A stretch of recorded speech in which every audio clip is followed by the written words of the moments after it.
Welcome to this special edition of ILTV News. I'm Maayan Hoffman, Editor-in-Chief, and today we're going to be doing an interview with Economy Minister Nir Barkat.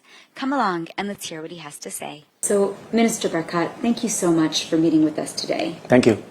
It's very trying times for the State of Israel, both in terms of our international relations, in terms of the challenges we're experiencing internally in the country. Prime Minister Benjamin Netanyahu is scheduled to speak in Congress later this month. What are the administration's main goals for this address, and how do you respond to the criticism that this might become an overly partisan visit where only Republicans are sitting in the room? Well, first of all, it's a good opportunity to thank the President of the United States and the U.S. government and the U.S. people for the strong support of Israel and the challenges we have. We share the same values, we share the same thoughts. We're both democracies fighting jihadists. Everyone says that Israel, the jihadists are saying that Israel is the little Satan and the U.S. is the big Satan. And the rest of the world is probably, the non-Muslim world is somewhere in the middle. So we all understand the goal of winning the jihadists, eliminating Hamas off the map. I think that while the President was invited to come and speak in Congress, I think it's an opportunity to, again, to remind everyone that we have the same goals and the same thoughts. And I'm sure it's going to be good. So, it seems like maybe it will be good, as you said, but it could become very partisan. And part of that is because of the daylight that has actually occurred between Prime Minister Netanyahu and President Biden, very similar to what we saw, even though different times, during the Obama administration. He was called out last month for airing the dirty laundry when he talks about the delay in us receiving the weapons here in a timely fashion. It's not the first time. You were former mayor of Jerusalem. I kind of consider that to be a form of prime minister or foreign minister, here for this country. So how do you respond to this daylight during a 9-month war against Gaza? Well, we're 90% aligned with the values and the goals of eliminating Hamas off the map and understanding and doing it in a way that is minimal collateral damage. I think that we must realize that Israel should not be involved in internal American affairs, and the U.S. should not be involved in Israeli internal affairs. It's for the health of the relationship. And while there may be some challenges and some things that we have to iron out, it's totally legitimate to have difference of opinions, and we must iron them out. And it's okay when they come to light during a time when it's so sensitive for the State of Israel? Well, there's always sensitive time, especially in war. It's fine that we have differences of opinions. We must iron them out. It's totally legitimate. This must not deter the relationship or the goals of the war. How much do you feel that President Biden's bid for re-election in November is influencing what he says outwardly about the State of Israel at this time, or even some of his policies? It's not prudent and not smart to go into internal American issues. The President of the United States came to Israel during the war to show his support. The United States is a strategic ally, and we thank the U.S. for the support that we get. I think we must do it as bipartisan as possible. That should be the goal, and my recommendation to both Israeli and American officials is to follow those rules. It's healthy long-term, and it's fine to have difference of opinions. We must iron them out. Many Democrats have called out Israel because of the large number of civilians who have purportedly died in Gaza. Israel will maintain, and probably rightfully so, that our IDF is one of the most ethical armies in the world, and that the percentage of civilians is rather small if you look in comparison to international numbers. That being said, the Hamas Health Ministry has reported more than 40,000 deaths in Gaza, and Israel has been criticized for this number of civilian deaths. How do you respond to this criticism? Let me make a few points. First of all, you said it's Hamas reporting it. Hamas is willing to kill, willing to slaughter, to rape. They also have no problem lying and giving false information. I think the UN has realized that the numbers that Hamas give, they cut in half eventually, and none of them are militants. We know that more than 15,000 Hamas terrorists were killed by Israel. Okay? That's probably a ratio of 1 to 1. There's no good example in the world for any war that the ratio was so minimal, meaning terrorists versus civilians. The first point. The second point I want to make, which is different than any other war that the world has ever had, okay? Hamas is hiding behind civilians. in Israel, in the United States, we have places for people that we defend, and the army is between the civilians and the enemy. Here it's exactly the opposite. There's no shelters in Gaza. The tunnels underneath are only for the terrorists, and they're hiding behind their own civilians. They're using them as shields. And so what we do is say to those civilians, shy away, move away. Don't give shelter to the terrorists, because if you do, you might get hurt. We do everything we can not to hurt innocent civilians. There is no precedence in any war that was fought against terrorists that are hiding behind civilians. And our friends in the United States have to understand. We could give immunity to terrorists if they hide behind civilians. That's exactly what they want to happen. We're not going to let that happen. And so what we do is we tell the civilian, before we enter Rafah or anywhere else, we tell everyone, move away, because we're entering, because we do not want to hurt innocent people. And unfortunately, the Hamas has huge support by the civilians of Gaza, over 70–80%. Some of them are giving shelter, and if, God forbid, they get killed, they're happy because they're martyrs, and we have a big challenge with people that think very, very differently than we do. Our advantage, our strength, caring about life, I'm talking about not just Israel, but also the United States and our friends around the world. The jihadists see this as a weakness. And they know that we're going to think twice before we hit terrorists that are hiding behind civilians. But Minister Barkat, are we winning this war? I mean, I know that we've had some tactical wins, and you're talking about 15,000 terrorists down. The original goals of the war were to demolish Hamas, that they should no longer exist. We've sort of pulled back from that goal. The hostages are still not home, that we'll talk about the potential deal on the table. Is this a war that Israel effectively is victorious, going to be victorious in? Let me put it in a different way. We have no choice. The jihadists of Hamas, and by the way, they're not the only ones in our region, headed the proxies in Hezbollah and other places like the Houthis in Yemen and in Syria. There's many, many terrorist groups, all funded by Qatar and Iran. Okay, their goal is that October 7th is just the first incident. They claim their charter is to do it again and again and again. So us entering Gaza and eliminating Hamas off the face of the earth is not just because what happened on October 7th. It's to eliminate the next one. Their charter has not changed. They're not interested in peace. They're not interested in a two-state solution. They're not interested in anything but jihad. Their goal is to kill us. So we have no choice. The Israeli army has no choice but to enter Gaza, dismantle the terror infrastructure. One more important, very, very important point. What Hamas did when Israel left Gaza 18 years ago, they significantly funded everything to prepare for the next war. There's huge fingerprints of Iran in Hamas and what they've done, okay? And they're focusing on how to kill Israelis. They are totally laser focused on doing that, and they put all of the terror infrastructure, it's embedded in the civil infrastructure. So they put the rockets in mosques, in schools, in hospitals, in homes, knowing that the civil infrastructure will give safety or security or immunity to their terror infrastructure. Now, as long as they have it, they're going to use it. So we have no choice but to come in and dismantle all that infrastructure. And hopefully, we will eliminate their capabilities, because their will is very strong to hit us again. So if it's not Hamas, if it's Iran that is funding Hezbollah, and Iran that is funding Hamas, and the Houthis, etc., why is Israel not attacking Iran? Could we actually make a decision to do that instead? Well, I think that looking in a wider perspective, Iran is not only threatening Israel.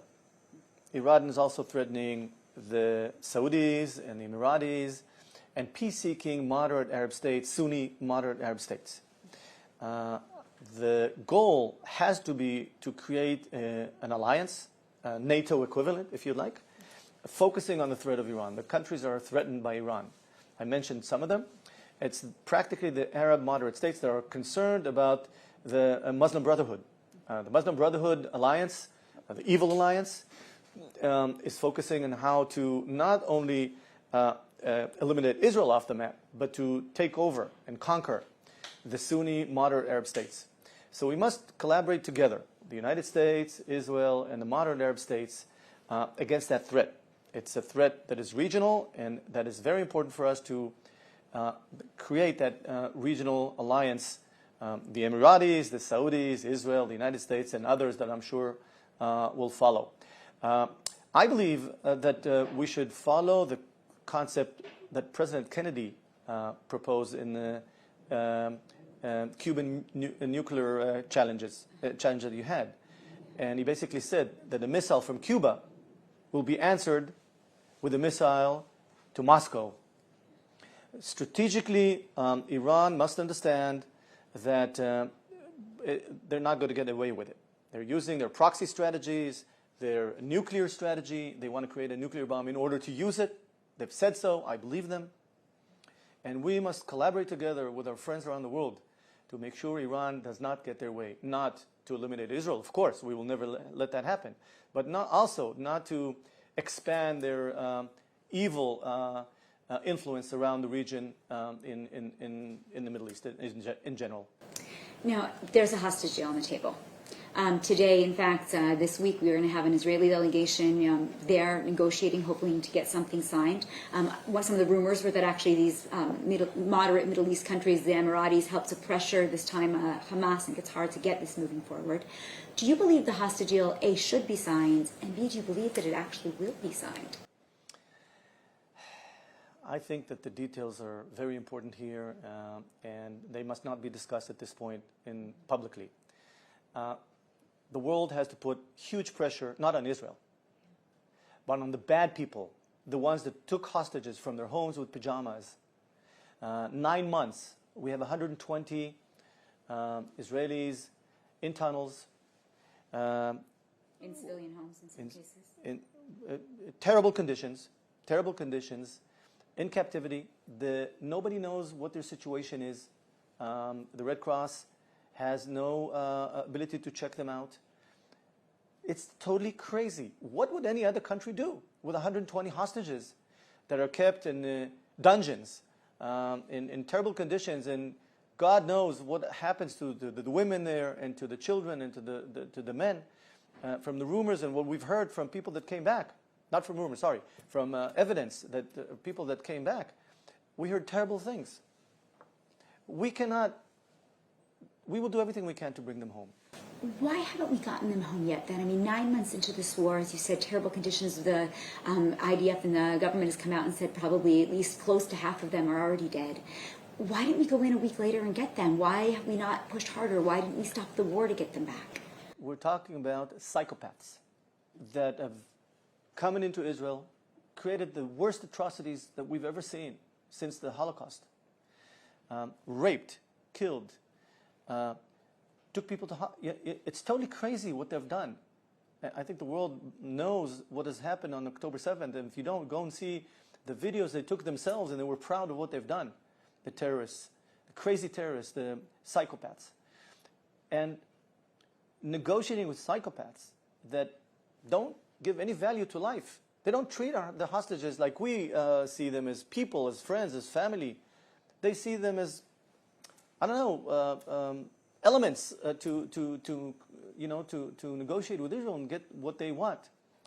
And so dealing with psychopaths is very challenging in this world. And that's where we must put all the pressure on the psychopaths, not on Israel as a democracy that wants to get our people back. And so the pressure must be put on them, not on Israel. And we must do everything we can to bring them home. And the details of the deal, until they're closed, they're not going to be proposed to the government. But I would like to believe that we will be able to bring them home. And then there'll be a day after. Hopefully, at some point, we will have them home. We will have this war end in some capacity, hopefully victorious. We have no choice. We have no choice, as you said. So what does it look like in Gaza the day after? Do you have a vision? There's been so many different plans sort of thrown out there, put on the table. It's unclear, I think, to the Israeli public where we're heading. Oh, it's very clear to me. Okay. It's very, very clear to me. So share.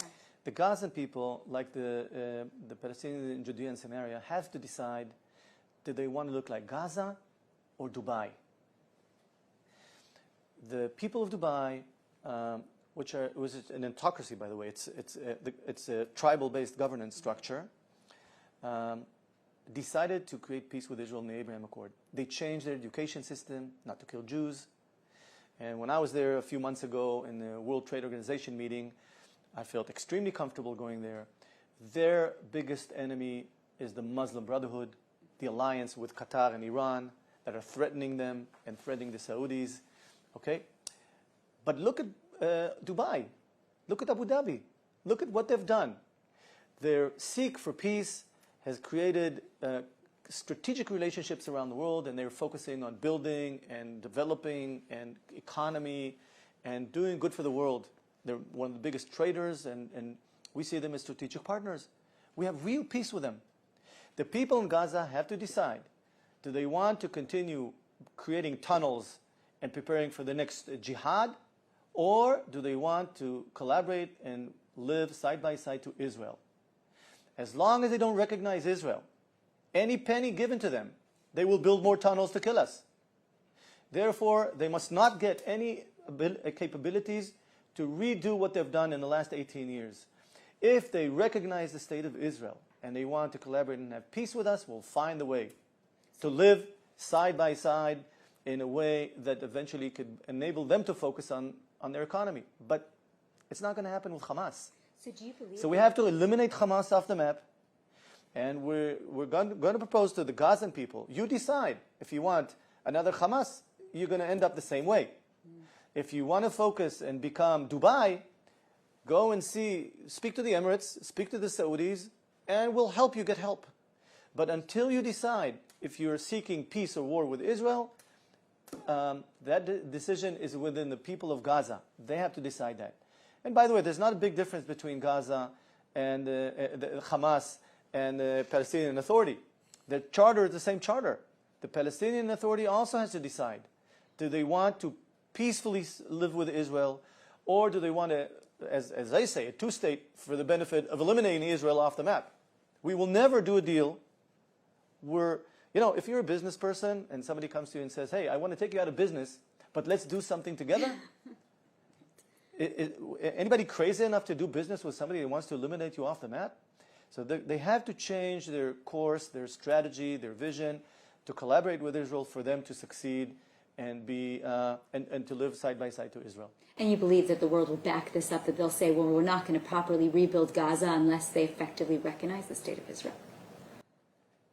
Does anybody in the world think that we will enable them to rebuild their tunnels and their infrastructure for war? We will never let. I don't think anybody should expect Israel to allow Gaza to rebuild itself for the next October 7th. If they want to build themselves to be Dubai, we'll be happy to do so. Well, it's a great vision, but the reality is that here in this country right now, when you take a look at the polls and the surveys, there's very little trust in the current government and the current administration. Tens of thousands of people are taking to the streets calling for the government to be overthrown, for elections to be called. Why not just disband and call for elections and prove who should be ruling this country? We are, in fact, a democracy. As you said, we're a democracy. We're very proud of our democracy. We have our challenges, we have difference of opinions, the fact that people can go and demonstrate out in the streets. Actually, I'm proud of that they have that capability, okay? But we're at war. And in the war, we must focus on winning the war and unite. Even if they don't like what's happening, we must unite. The Jewish tradition says that every time we were united, even if we were wrong, but united, we win. And so the idea of focusing, unifying our strategy and winning the war is the right thing to do. And the fact that people can go out to the streets, I'm proud of the democracy. By the way, when you ask the soldiers that go to war, right and left, from the cities and towns and the kibbutzim together, okay, basically what they're saying to us are the public servants, okay? Please be unified. We're fighting together to win this war.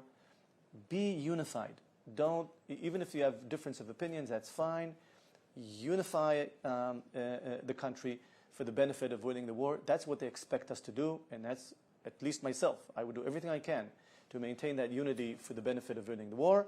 Speak to me after the war as to what the next step should be. Right, and that's what I wanted to ask you about, but I'm assuming you're not going to tell us because there's all these different ministers and political figures are throwing their names in the hat, and you certainly have aspirations. I think a lot of the public thought and would support some of those aspirations, but at this time you're saying I'm not going to talk about my next steps. This is time to win the war and put all politics aside. It's secondary to the goal. I think everyone must unite to win the war. Again, we have no choice, and I have no doubt that we will win this war.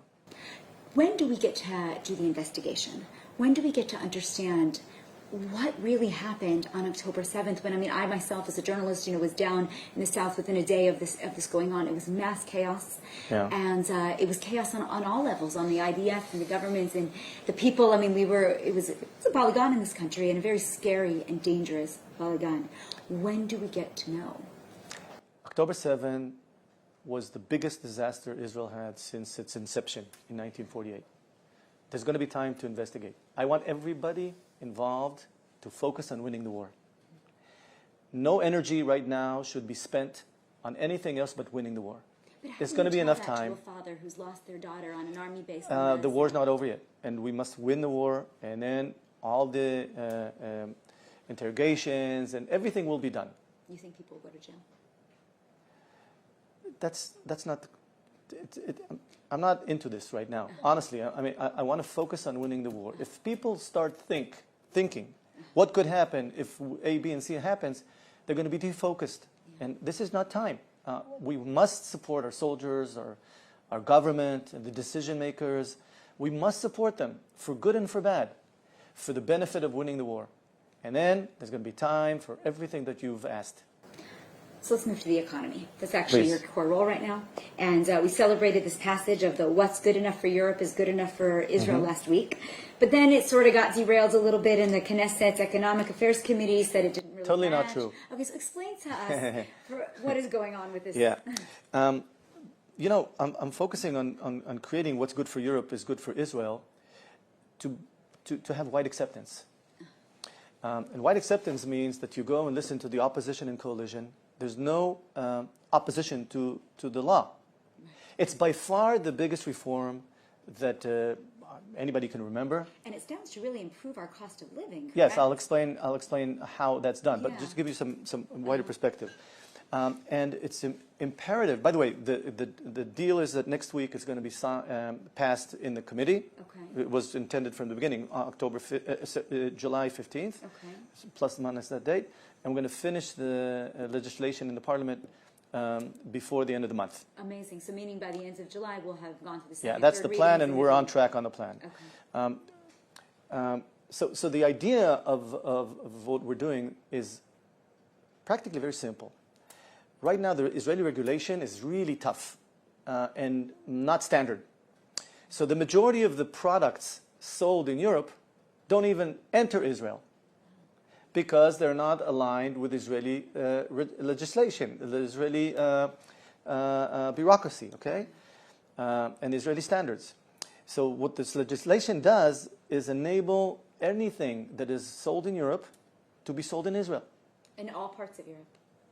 Yeah. Well, there's it's a big thing. Right. It's replacing hundreds of laws that Israel has, hundreds of little laws and things. And so when you have such a huge reform saying that anything that is sold in Europe can be sold in Israel, there's bylaws that are conflicting with it. So what we've done is that we're releasing immediately meaning January 1st, because of World Trade Organization rules, 100 billion shekels worth of commerce goods. That is 92% of all commerce in supermarkets and stores. You'll be able to buy anything that is sold in Europe in Israel. Okay? That's the first part. And then there's lots of other bylaws that we are working with all of the different, there's more than 10 government ministries that have to replace or fix some of their bylaws to be aligned with this major law. And so while we wanted initially to have them all, to have this one rule govern everything else, came our legal people, and they said that it's not possible. So we've created something else to get to the same goal. And thank God, I can tell you right now that we're on track. We're very happy. There is a process that all bylaws all but one, but not, all 526 are going to be. Even to hear that number makes you wonder about our legislative reform. We should maybe. Well, that's fine, but it's a process, and the law that we're passing, the reform that we're passing right now, is by far the biggest Israel ever had. This one law will replace 526 bylaws. They have to fix them. Okay. So in some of those bylaws, they're going to say, okay, today only Israeli legislation is possible, but you could do or Israeli or European. Okay. So you're opening, they all have to be fixed one after the other. And it's a process that we will work with the different other government ministries. We're all committed to finalize the deal. Now, some of those bylaws need, for example, in building and construction, some of them need a few months or even 1 or 2 or maybe even 3 years to get used to the change. We want to make sure that when we bring new laws, there's a swift flow from the old process to the new process. And doing all of that in a collaborative way, aligned with the legal issues of Israel, the legal council, okay? Which is approved by the legal council, approved by opposition and coalition, and accepted widely, I think it's a huge deal. Do you think in the next 10 years the country will look strikingly different economically? As Sure, there's no doubt in my mind. There's no doubt in my mind. And I think that what I've brought to the table is not just what's good for, what's good in Europe is good for